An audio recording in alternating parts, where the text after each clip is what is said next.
Samtang tungod sa pagsaka sa presyo sa bugas sumay, ang uban mais na lang ang gipalit.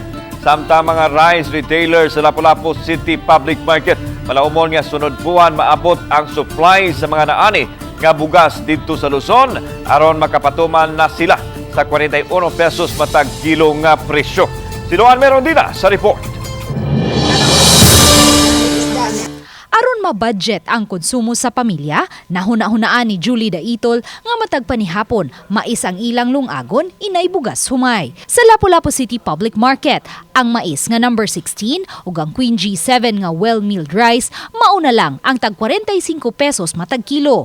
Ang 4 ka kilong bugas mais nga iyang napalit, paiguon sa ilang pamilya sa usa ka semana nga konsumo. Mabuntag, maghumay, may pamais sa hapon, kaya aron maminus-minus ba? Kay di na dyan matabang man ang presyo. Abi na akong nag-price ceiling na gani. Kay sa Manila, nag-price ceiling na sila ba?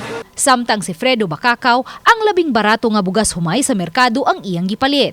Ang Queen G7 nga tag 45 pesos matag kilo. Matud niya, kinahanglang pilion nila ang labing barato kay gawa sa pang-adlaw-adlaw nila nga konsumo na malit pa sila og school supply sa ilang mga anak.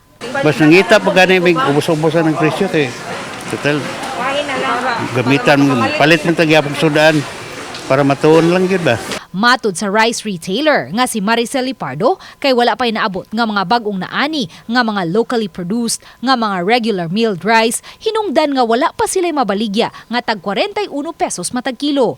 Bugtong ang Queen G7 lang ang adunay supply karon nga well-milled rice, apan imported kini hinungdan nga tag 45 pesos ang matag kilo. Mada siya ma'am if ang katong harvest karon nga month maabot sa Cebu daw mga next month based sa among supplier nana daw mga next month.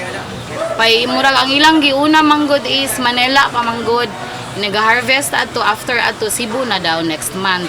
Pero kana siguro nga time na nagyud siguro 41. Hopefully nana. Dugang ni Maricel, alkanse na silang daan niini og tag 50 ngadto sa usa ka gatos ka pesos matag sako. Apan wa sila'y mahimo kundi ang pagpaubos sa presyo niini aron lang makakomply sa mando sa presidente. Pag-ingon ni President nga na EO ni sunod jud mi sa 45 pero na kana siya alkansi na mi ana nga time pero ni sunod mi siyang EO para na lang mi ikuan sa mga tao nga barato gani sa pagkakaroon. Ubos sa executive order nga gipagawa sa Malacañang, tag 41 pesos ang presyo sa regular milled rice, samtang 45 pesos sa well-milled rice. Kung makadawat og memo niya na ay guidelines as to unsa ang mga prices dapat, then we will talk with the vendors kung kaya ba nila paus-usan ilang presyo, kay magdepende man pud na kung asa pud nila nagkuha or giangkat nga to the point na pud nga di pud sila maalkansi ba.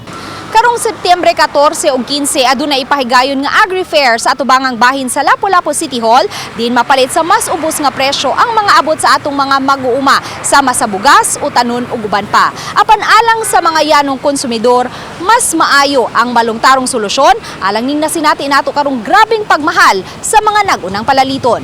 Uban ni Marlon Malgazo, Duan Merondina, Balitang Bisda.